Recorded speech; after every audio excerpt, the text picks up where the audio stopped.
Welcome to Podcetera. Each episode is a journey of discovery as we delve into topics that pique our curiosity and yours. We feature in-depth interviews with fascinating individuals who have extraordinary stories to share. I'm Renee Lego. And I'm Joelle Ludovich. And this is Podcetera.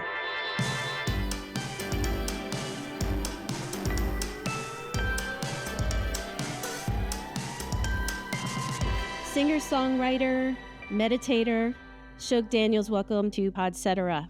Thank you for having me. Thanks for being here. My pleasure. We were talking before. I think there was a plus. Oh, urban gardener.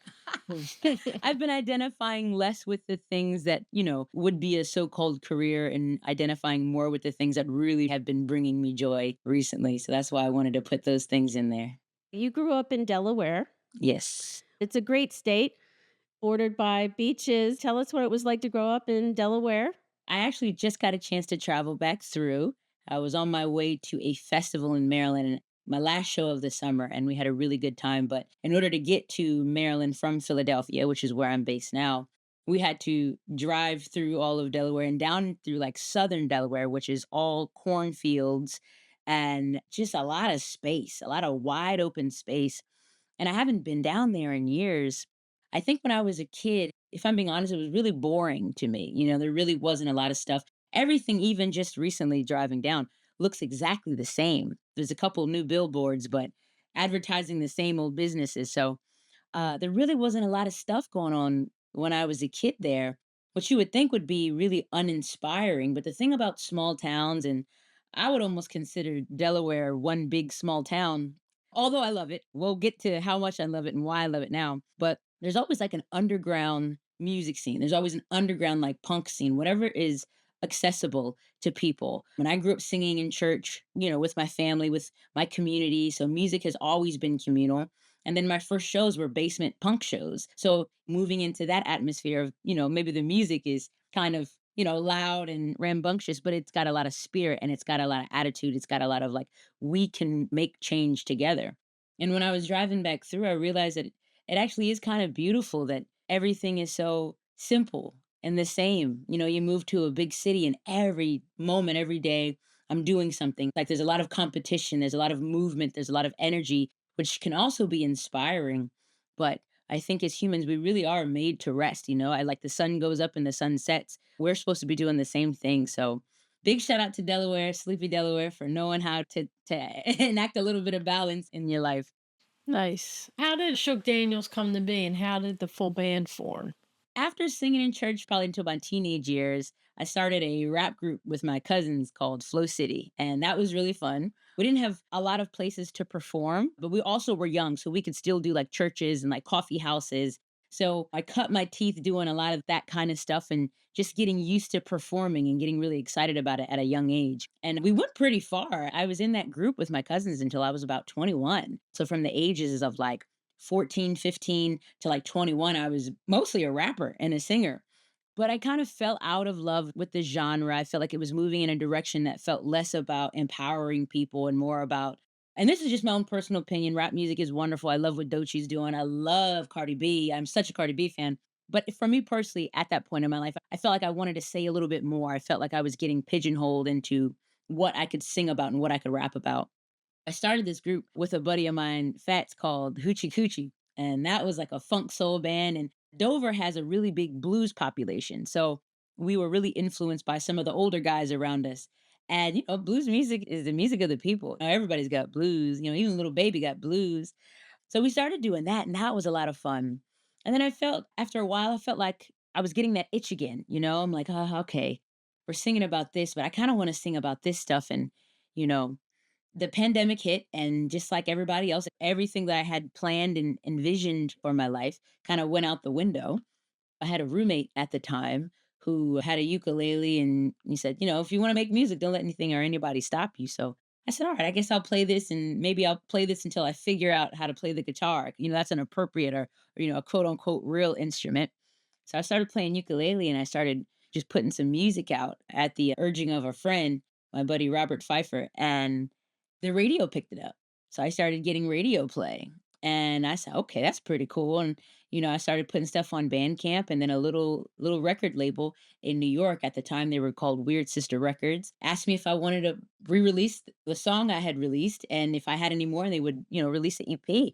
And I was like, oh man, people really tend to like this stuff. That's pretty cool. So, when you see a path or doors open, I always tell people go down. I was kind of already doing music. I had tried a bunch of stuff. And when things work so easily in that way, it just feels like, maybe this is what I should be doing. So I started doing the Shook Daniels stuff, and it got such a great response, and it felt like me. That was the most me I felt like I was ever able to present myself in music. There really wasn't anything between me and the stories that I was telling. There really was no agenda other than just to express myself.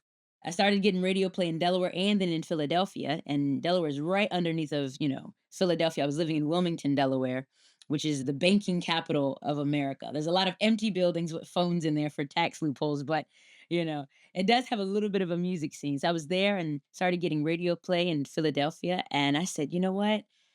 Once we were kind of able to move around, as things were opening up again, I said, let me just go for it. I'm only getting older. I got the energy now. Let me just see what I can do. And probably in about a good year living in the city, I was able to quit my little cafe job and pursue music full time. Really? So, yeah. So, Fantastic. yeah, very, very excited. You guys actually called me on a very special day. Tomorrow is the release of my debut album, I Believe in You. Congrats. Thank you. The album is going to be out on September 23rd. So depending on when this is out, you might be able to slide on over after this interview and Pick it up.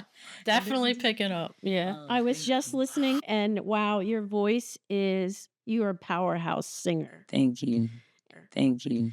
And you should be everywhere, on every radio and every station, in my opinion. Really unique voice that you have. Thank you. Thank you. I appreciate that. You're describing your journey through music. It sounds like you kind of were exploring, finding your way here.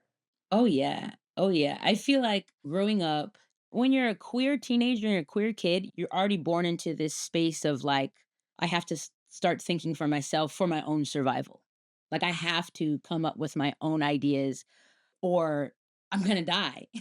So I never really was interested in fitting inside of a box. I was kind of always interested in what feels good to me for my own survival. And it just makes sense that it kind of came out in a very creative way as well. I think music is so much fun.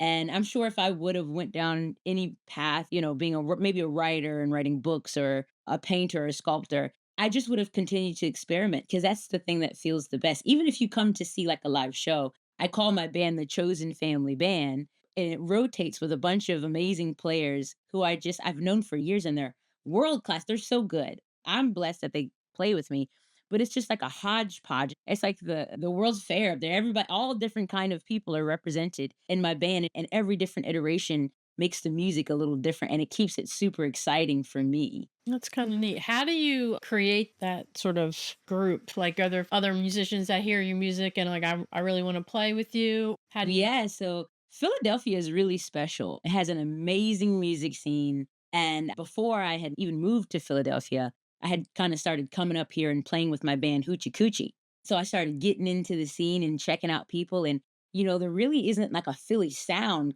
Everything is represented here. There's so many different cultures in the city. You could go to like a DIY venue and there's like a Latin klezmer band with a pop band, with a DJ, and all of it is amazing.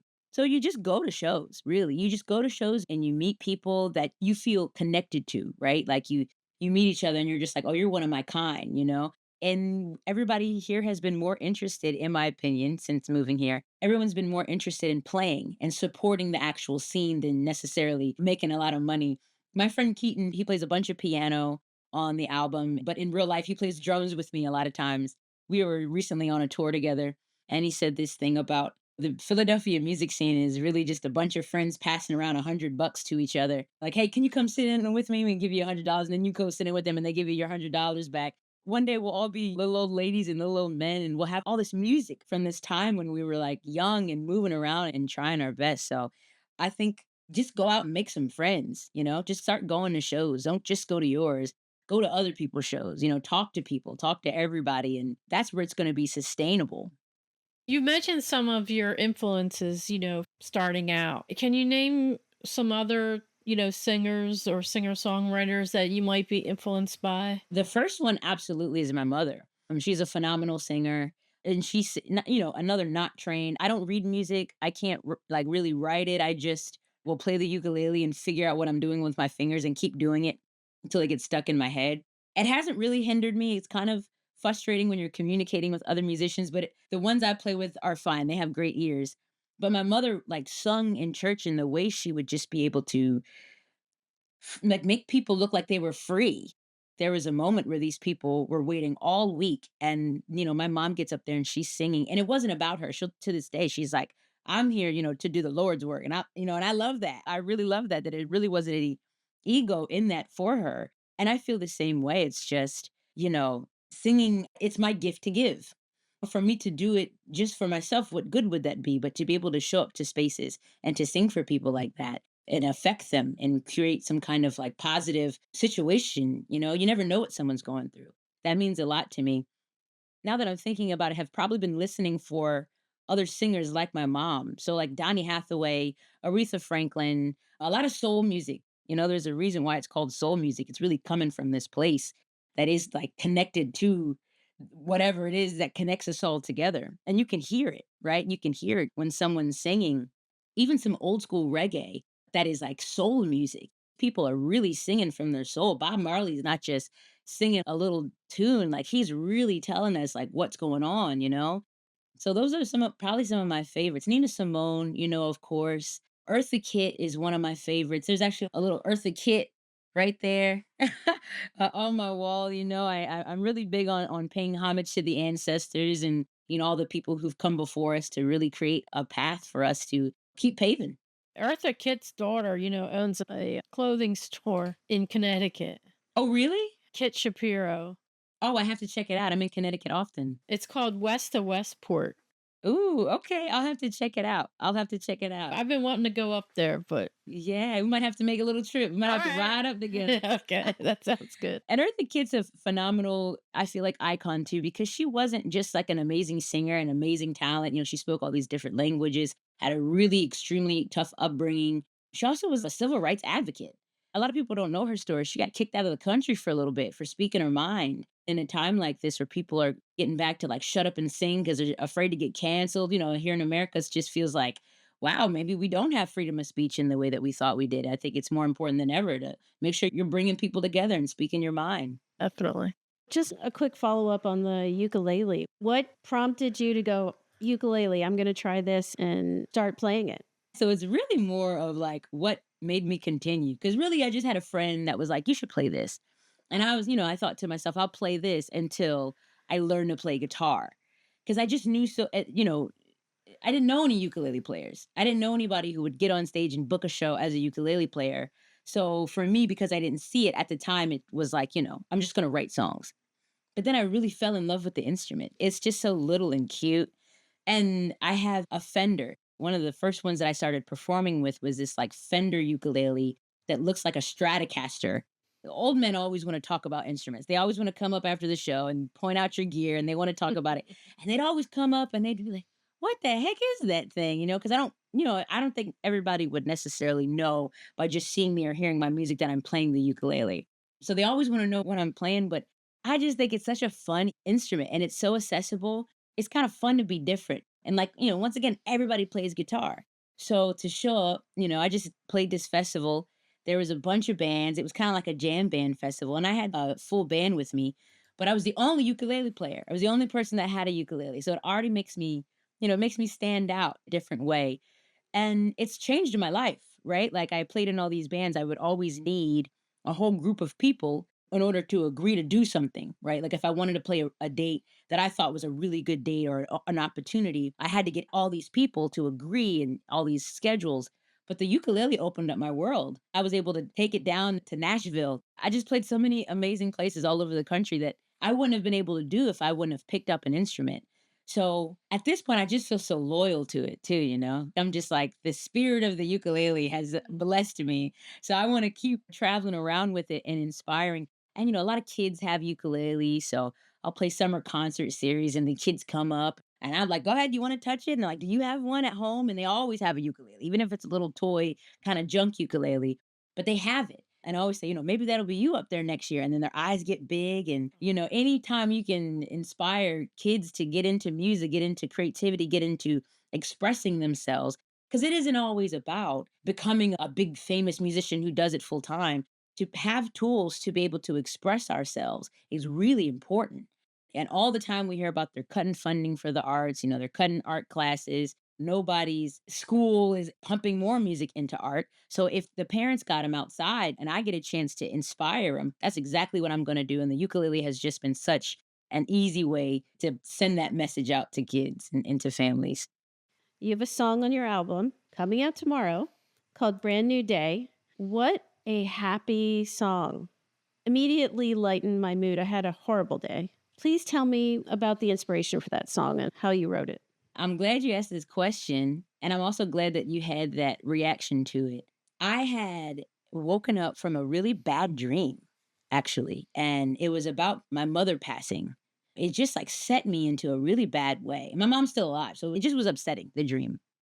And at this point in my life, I probably wrote that song maybe 2 years ago, 2 or 3 years ago.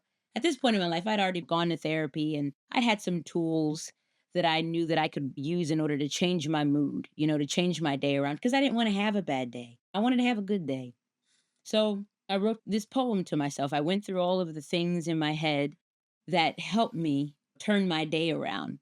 So that song is basically a letter to myself of the list of things that I do to make myself feel better.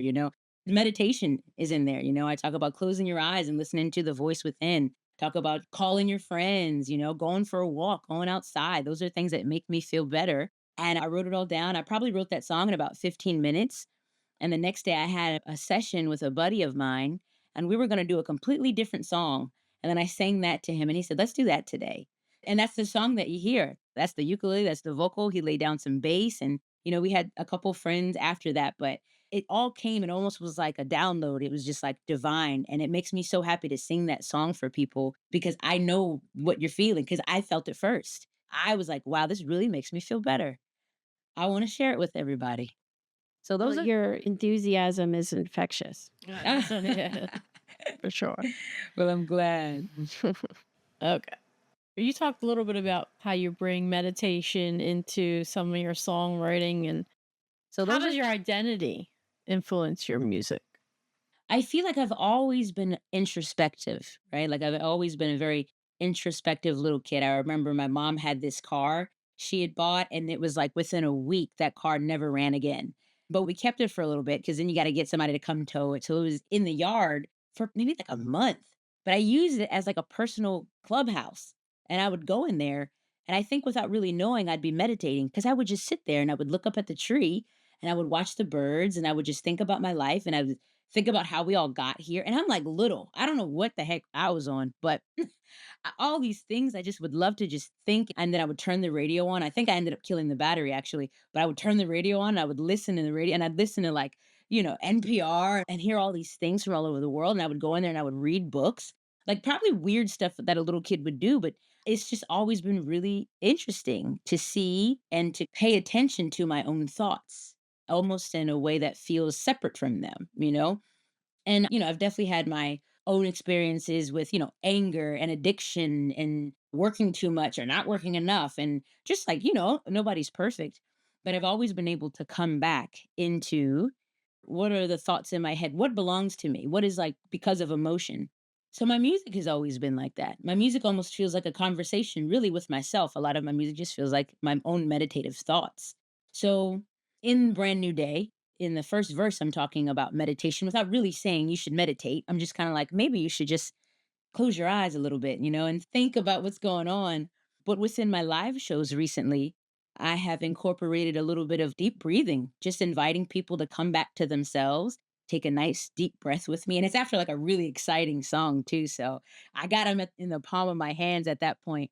And if I could do anything, because you don't think about it, right? We're doing all this stuff all throughout the day and we're answering all these emails. And I just got back off a tour. So today's my first day back doing admin stuff. And before I did this, I just sat. Well, I want to make sure that I'm present in these moments. So let me just come back to myself. So I don't have to say, okay, everybody, we're going to meditate now. It's just, you guys want to just take a deep breath from it.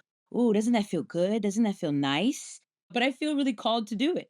It amazes me that they listen to me and I know it's good for them. So it feels like such an equal exchange, because I'm on stage rocking and rolling. I'm having a fun time. So if I can give you something too, we both win. It's a win win situation.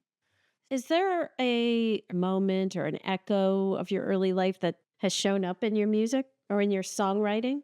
Let's see.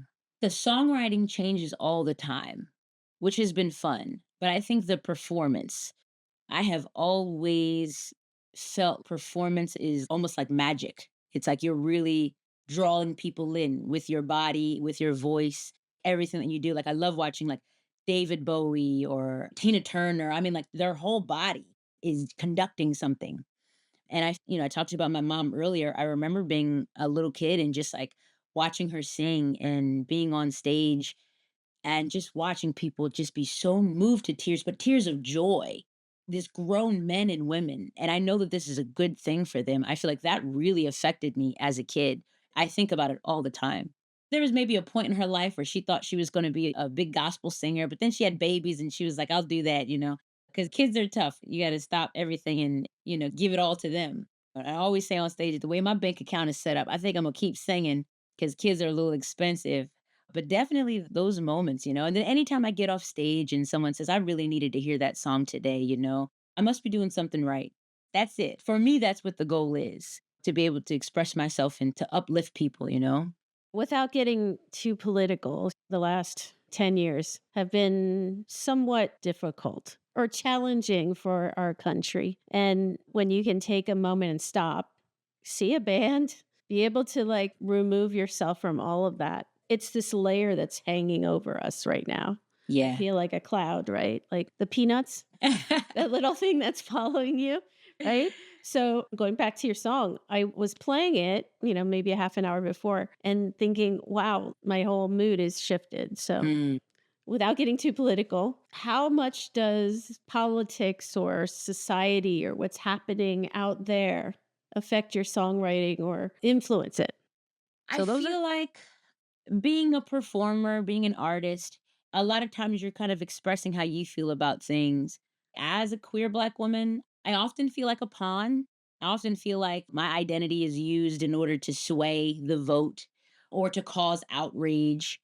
And I remember one time with my previous partner, we were in the kitchen and we were cooking, and I had like my bonnet on, and she had her sweats and like a dirty hoodie. And I was like, can you believe people want to throw us in jail for this?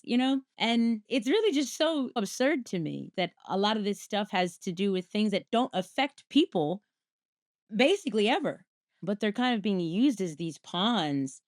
I haven't really written any songs about being super one way or the other. Usually, if I'm writing a song that's political, it's from the standpoint that we are being used and that we should open our eyes and wake up because we are all more like each other than we are like the people who are using us. So it does affect my songwriting in that way, as well as my performance. Like this last couple weeks have been in this country insane. It is like, once again, around the world though, right? Like there's a lot of uprising. It's a lot of people from a lot of different countries coming together right now and saying, there's a bar and we can't get any worse. And then it goes up Right. and then it yes, goes up. yes. So during the performances, I'm just reminding people that we have to work together. We have to love our neighbors. Communities, unfortunately, not gonna like everybody, but you do have to love them. You do have to take care of them, right? Like I have one brother I get along with great. I have another brother. It's taken us some time to get to where we are now, but I love them both the same. I love them absolutely both the same. So I try to remind people of that because that's what really, genuinely how I feel. It really isn't a left or right. It's a us versus the people who are using us so they can have yachts and 4 or 5 different houses, while Mhm. we work 3 and 4 jobs just to be able to pay rent, and not buy houses at all. So, Mhm. What is one of your most memorable live shows that you had so far? oh my gosh, that's tough, tough.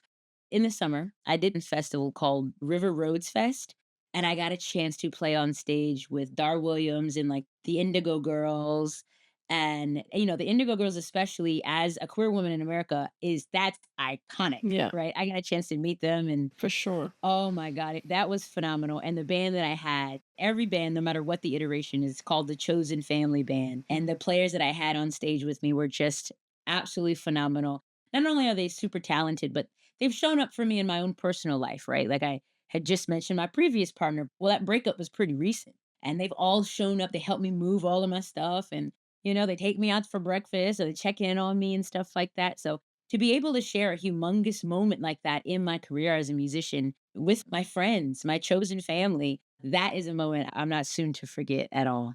What was it like playing with Indigo Girls and those folks that maybe you grew up listening to, or then you're sharing the stage with them? What is that feeling like? Oh man, it was really surreal. I feel like sometimes it's hard, and I think meditation helps with this. It can just like take you out of the moment because your adrenaline is pumping and you're running back and forth and you got to get to sound check and then you got to, you got to change your clothes because you're all sweaty from sound check. And I remember walking into the space that they were all in and you don't want to fangirl either, right? So kind of coming back to yourself also really helps with that. And they were so sweet, they were just so nice. And they unfortunately had just missed my performance, but they said, "We heard you were amazing. We're so sorry that we missed your performance," but their manager was there and she was like, "You got to check these girls out." And then afterwards, we all came back on stage and got a chance to all sing together. And, by the end of the night, there were thousands of people and like as far as the eye could see, and everyone's just like singing these songs that they've been singing for all of their lives. And it was amazing. It was like nothing else, and that keeps me going too. I can't lie. Just moments like that. I'm like, there's not a lot of jobs you can have that can bring that kind of like, whoa, Mhm. everything I've been doing has led me to this moment right here. And it feels like larger than life. It's like taking that meditative breath, right, on the stage and with your audience. It's kind of like a renewal of, okay, we're all in this together kind of thing. Yeah. Yeah. Yes. Yes. And the audience can feel it too. They can feel Yeah. when something really special is happening on stage, Mhm. and you get to learn from the best. There's nothing like being on stage with somebody to learn from them. It's one thing to watch from the audience, but when you're on stage and you can just feel the energy in a different way. I left feeling like I was a better musician and a better artist because of just getting a chance to share the stage with them. Very humbling. That's so special, too. Their albums, I swear I probably broke the CD. That's how much I listened to the Indigo Girls.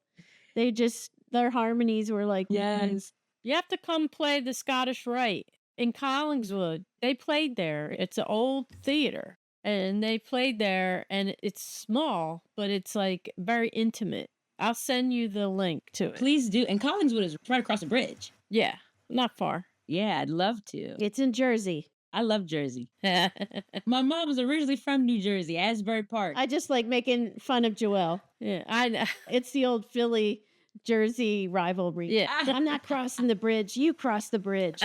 You know? Well, I lived in Philly for a while, so I That's true. You got did. my toes in both states. You know? Plus, I lived in Georgia too, so. Okay. Look, Philly I count as my hometown, even though Nice. it's not my hometown. It's central Pennsylvania, but We're not telling everyone. we're not telling anybody. Listen, as long as you're saying go birds, you'll be go. all right.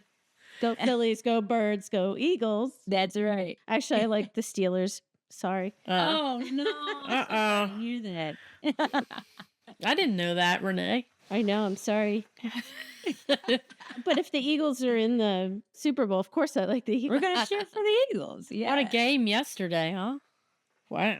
I love the way the Eagles just bring everybody in the city together, Like every walk of life. If you're an Eagles fan, the Eagles are playing, you got Eagle paraphernalia on. Yeah, Jersey too. I heard people screaming out of their houses when they when they blocked that final kick and ran Yes. to the touchdown. They were screaming. I was like, oh boy, I guess brings a lot of people together. Music and sports, right? If we can get people as excited about politics as they were about music and sports, I think we could really make a change.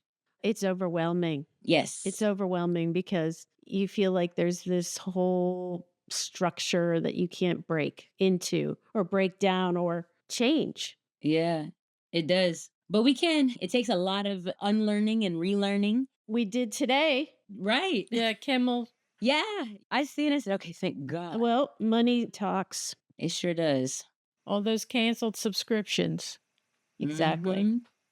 Boycotting works. Right. If we take anything from the civil rights movement, it's that boycott. You got to hit these large companies where they speak, and it is in money. Unfortunately, it is not in morality. It is in subscriptions. It is how do we get them behind the paywall? By saying, you will no longer be getting my money once a month. That's how we make change. But see, in that way, I feel like we're a collective that not a lot of folks see that because Hmm. it's not covered. I mean, there might be some things here and there, but we have to understand like we are a bigger collective and Yes. there are people coming together in maybe not like a physical way, but Hmm. like other ways. Yeah, on the internet for sure. A lot of stuff spreads, it's can definitely be overwhelming. I think it's a tool that, we're really new to. Even I don't think I had the internet until I was in like middle school, but some of these kids have had it all of their lives, access to the internet. But it really can connect us and connect us to communities in a way that has never been before. But there's also a bunch of other junk on there. So it's really trying to find the balance between finding the good information, the actual information that's factual and like, not getting distracted the moment you open up your phone. So, segueing from money, Hmm. Mm. I want to ask about that shift for you from I'm playing music and I'm doing it while I'm doing other things to make money. And you made that decision, I'm going to become a full time musician. What did that journey look like? What were the difficulties that you encountered trying to create your first album? Can you talk us through that? Ever since I was a kid, that was my goal. I didn't go to college. I didn't really have the support financially, and I didn't have the grades. I wasn't into sports. I didn't have a mentor to help me with any kind of like scholarships for like theater or anything like. So I just went into the workforce and joined a band. They formed Hoochie Coochie. And, the goal was to create a full time living while doing something that I love to do, like doing something that felt true to who I was. First we started with just a tip jar, and then the tip jar, instead of taking that and putting that into our pockets, me and the player that I was playing with at the time, we said, well, let's just put that into gas. So then started immediately reinvesting the money that we had. And then we could tour for longer. We could actually go out and play different places. And then when you play different places, they don't have your little CD. They don't have your t-shirt. So then you can start to sell more merchandise. So then and then you sell the merchandise and then you reinvest that back into more merchandise. So I really just reinvested back into myself as a musician for a long time before I ever really started taking it and buying food or paying rent or anything. I just continued to reinvest it back into myself. I mean, it was a lot of work because I basically had two jobs and it was very exhausting, very, very exhausting. But those moments like being on stage with the Indigo Girls and or just having someone come up and say, I really needed to hear that song. Stuff like that just like kept me going throughout the years, and just ultimately having a genuine love for music and what I do. Fast forward into I'm moving to Philadelphia. I'm going to move to the city that has, this great musical community and support system. And I'm going to be a full time musician. I'm going to do it. And I had a whole plan. I wrote the whole thing down. I'm a big journaler. I think when you write things down, it helps you kind of see it in your brain and you can kind of like visualize it in a way that feels a bit more clear than just thinking all the time. So I wrote down exactly what I wanted to do. I said I was going to work at a cafe in the morning. I was going to only take morning shifts and I was going to take shifts that a lot of people didn't come in. So I could get tips, but then I could also book shows because there's nobody coming into the cafe every 10 minutes. Somebody will come in and they leave me a little tip. So I'm getting part time pay, a little bit of tips, and then also having time to work on my music career because I was able to say yes and no quickly. I just could be on my laptop. I could be assertive and aggressive in a way that other musicians, you reach out to them and they don't respond for a week, then the show's already booked. But if you can get to it rather quickly, you can get some pretty good shows. So after doing that for a while, I feel like I was doing really well, but I was afraid. I was afraid to let go of the part-time cafe gig, whether I wanted to admit it to myself or not. And I had a friend who produced a lot of the music on the I Believe in You album, and we had been making music together. And he was a Delaware friend who had moved to Philly, another inspiration for me to come up. And I was like, Sam, I'm a little afraid to quit my job. I'm like, what if I, quit my job and then I stop getting calls? And he was like, well, Shug, you are where you are because you work hard and you're good at what you do. So when you create more space in your life, more opportunities are going to come. I said, wow, Sam, that's really smart, man. So I hang out with you, buddy. So I said, okay, all right, I'm gonna do it. I'm gonna do it. But I wasn't sure when, but I knew I was gonna do it. And I had one day where I had a little electric scooter at the time. And I liked the electric scooter because you didn't need a license because it was basically a toy, but it would go about 45 miles per hour. So I took my little electric scooter up to this cafe and it was cold. It was really cold this one particular day. And you work at a cafe and you get to know everybody. All your customers, they know you're a musician. They're always, when's your next show? And this one lady came in and, I'd known her for a while. I known her for about a year. And she said, "What are you still doing here? I'm surprised you're gigging all the time. I follow you online. Like, what are you still doing here? One day you're going to come in on that scooter and you're going to be freezing, and that's going to be your last day." And I made her matcha latte just like she likes, and she left. And I texted my boss at the cafe and I said, "Hey man, I appreciate the opportunity, but I think I'm going to go ahead and pursue music full time. And I haven't really had a gig like that in a while. I do a little bit of gig work here and there for like writing and stuff like that, but mostly I just make music all the time." So it was really a leap of faith. It was like betting on myself. I've only ever made music. I've only ever sacrificed for it. I enjoy it so much. I can always get a job. I'm employable. This is America. You can find a job. So I said, let me go ahead and do it while I'm still, young and spry. Yeah, it's the best decision I ever made. Nice. It's always difficult to make that first step towards change, right? Absolutely. Yeah. It's scary and it's intense and it's like, Yeah. a lot of second thoughts and second guessing, I guess.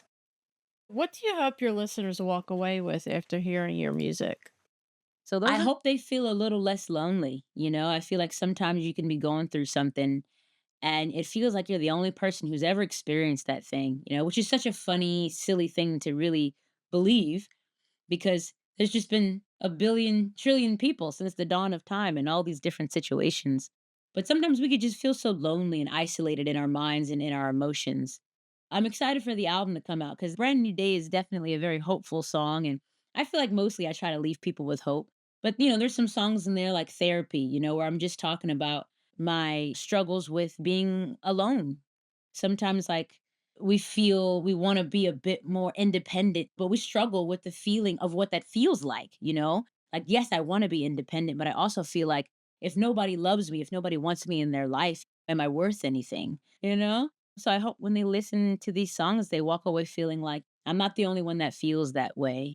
They feel more seen, more connected to themselves and to the world around them. For So those me, are some of the songs I was listening to have like a little bit of a country feel. Is that intentional or is that part of some of your influences? It's really funny that you say that. I'm from Southern Delaware, which is predominantly country, right? There's a Right. lot of cornfields, there's a lot of that stuff. I was never like necessarily a humongous country fan. I mean, I love Shania Twain because who doesn't love Shania Twain? But that wasn't predominantly what I listened to, but it's what I got interested in. And it's just what I wanted to do. You remember when Beyonce came out with her country album and everybody threw a fit. And I thought that was so funny because she's from Texas. So those are But she's from Houston, and they don't think Houston is Texas. But it is. right. Okay. But we have Canadian country singers, right? Shania Twain I know. is Yeah. Canadian. Exactly.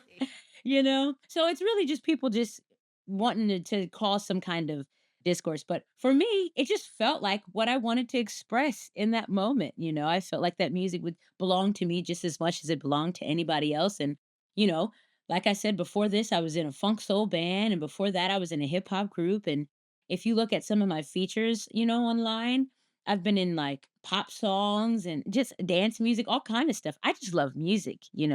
I think Quincy Jones said it best. There's only two kinds of music, and it's good music and it's bad music. My focus is just to create good music.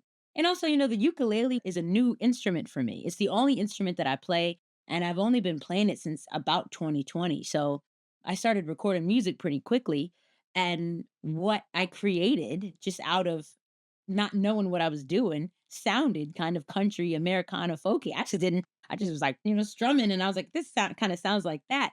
So then I began to write in that way, but it opened my doors, right? Because then I started looking up and researching different people from this genres and started discovering different, folk and country Americana artists that were black and realizing I belong here just as much as anybody else does. So that has been really fun, and very validating. Do you have a dream collaboration or multiple? For sure. I mean, I would love to work with like Brittany Howard just because I just think she's amazing. I just would love to do anything with her. But I'm also like a really big Thundercat fan. Well, he's just like an amazing bass player, an amazing songwriter. I just think he's so cool. Dochi's amazing. Anderson Paak would be phenomenal. Willow Smith, she has an album called Rise that is she teamed up with this woman and they created like this indie R&B, but it also has like a lot of Buddhist chants in it and prayers. And that album to me, I feel like doesn't get enough credit. It's amazing. I would love to work with her on something like that or create something like that. And then just like everybody in Philadelphia, I love making music with people in Philly. It's just so much fun. I'm excited for this album, but I already have the next thing planned and plotted. And it's going to sound completely different from what I'm doing now. Cause I think I'm just kind of one of those artists. I had to accept that for a while. I was like, oh, if I make this, then, So the those are algorithm may not know where to put me. And, I just don't care anymore.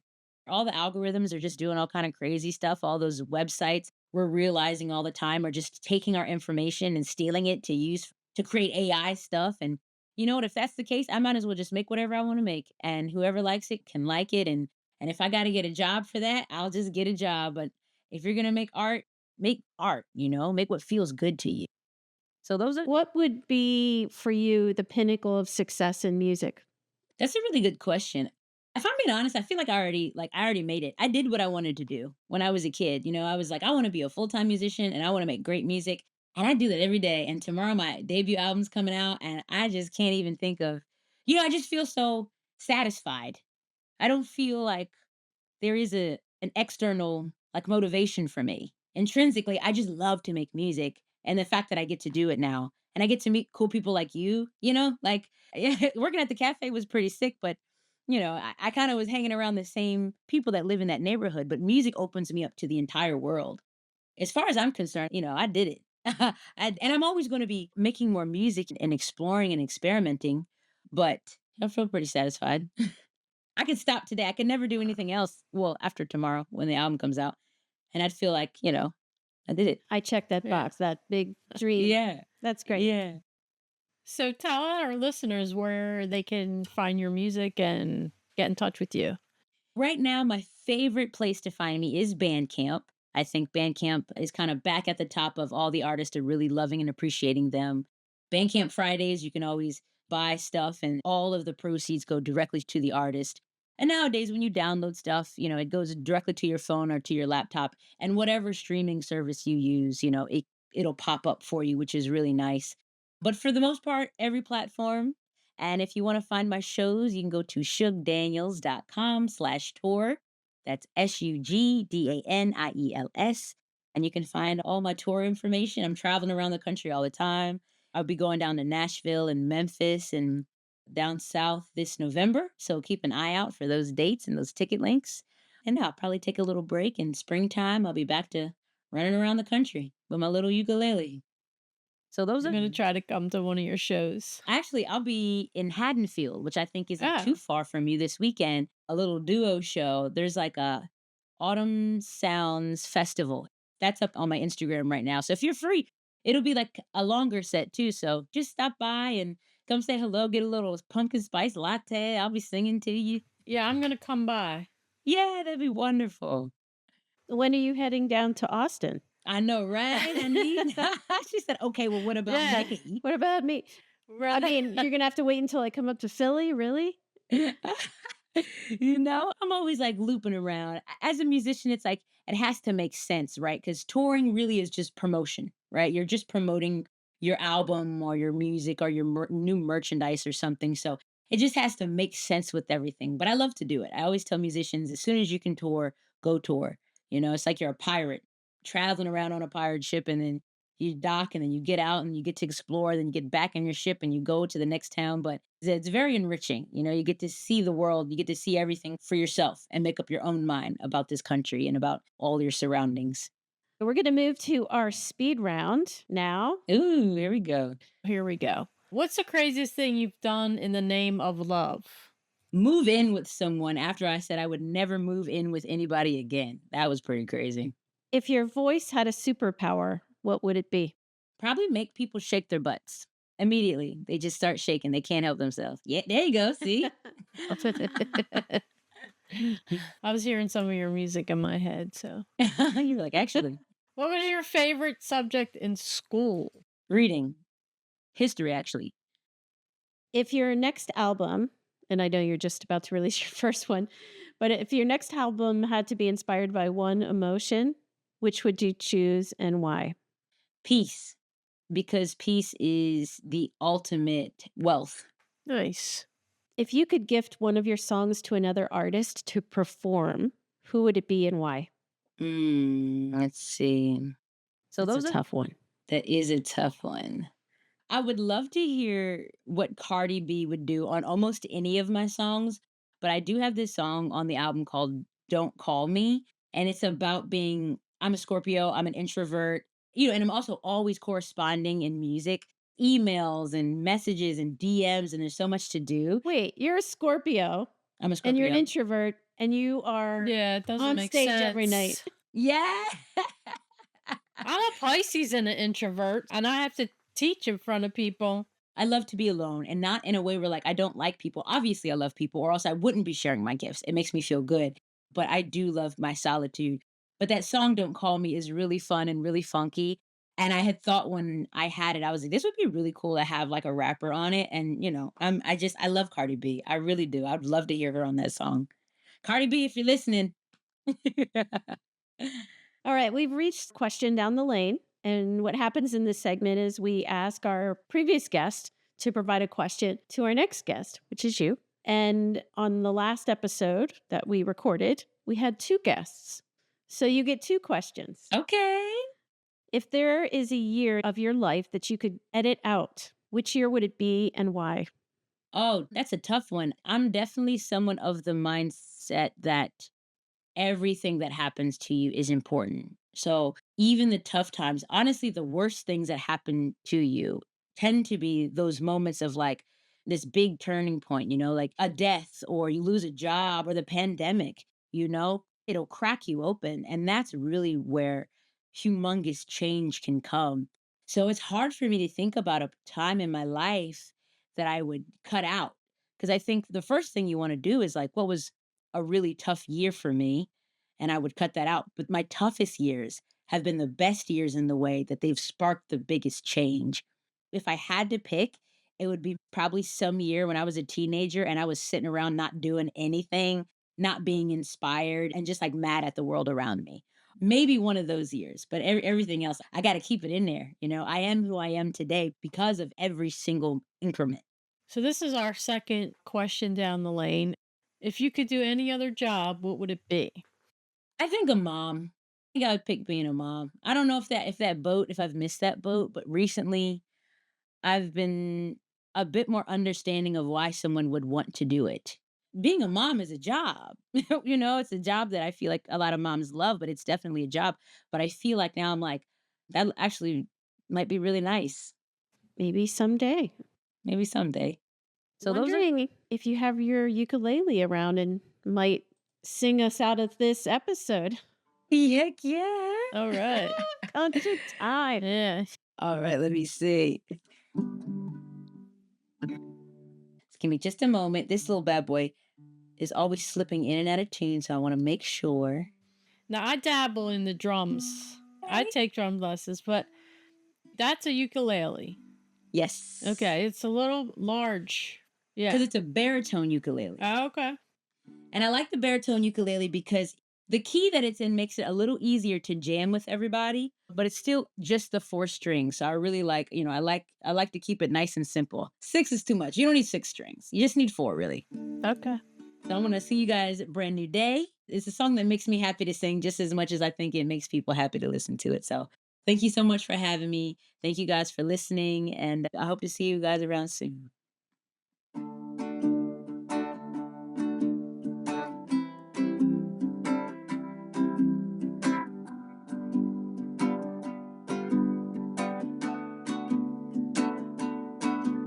Sometimes you gotta leave home to find where you belong, and that's okay. That's okay. Sometimes where you're from make you feel bunched up and alone. That's okay. That's okay. I should you quiet your mind, don't you? Hear the answers in the silence from within.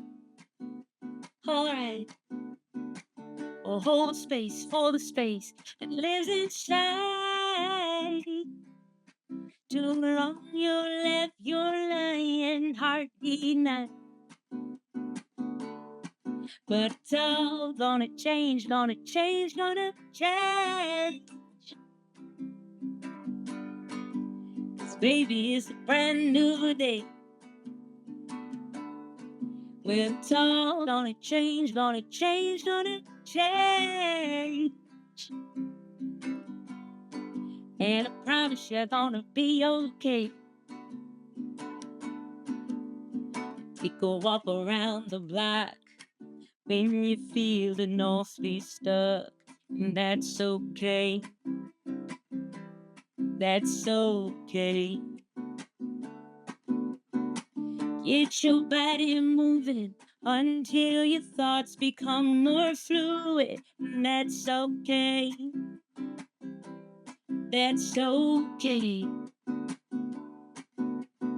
Sometimes you've got to go outside to figure out what's happening in your mind. Alright, it's a great big bumpy, crazy cosmic ray. Yeah, sometimes you feel like you could have been that. But it's alright, y'all know why? 'Cause it's all gonna change, gonna change, gonna change, gonna change. Oh yeah. 'Cause baby, it's a brand new day. I should listen to me. It's all gonna change, gonna change, gonna change. Oh yeah. And I promise you're gonna be okay. Write it down, cry it out, sing it loud and sing it proud. Keep it cool and call your friends. 'Cause hey, this world is all pretend. Maybe we're living in the dream of a God that we can't see. This could be an experiment. Yeah, that's probably it. I bet, but it's all gonna change, gonna change. Oh yeah, 'cause baby, it's a brand new day. I should listen to me. It's all gonna change, gonna change, gonna change, gonna change. Oh yeah, and I promise you're gonna be okay. But it's all gonna change, gonna change, gonna change, gonna change. 'Cause baby, it's a brand new day. Woo! Thank you. Thank you. What a treat. My pleasure. Amazing. Awesome. Thanks so much for joining us. Thank you for having me. It's been an absolute pleasure. I hope to see you this weekend. And listen, I'll have to make a special trip on down to Texas just to go see you. Thank you so much. It was great. Yeah, fantastic. My pleasure. If you enjoyed this episode, please leave a review and share Podcetera. And be sure to follow and like the series wherever you enjoy podcasts. For Podcetera, I'm Renee Lego. And I'm Joelle Ludovich. Thanks for listening. See you next time.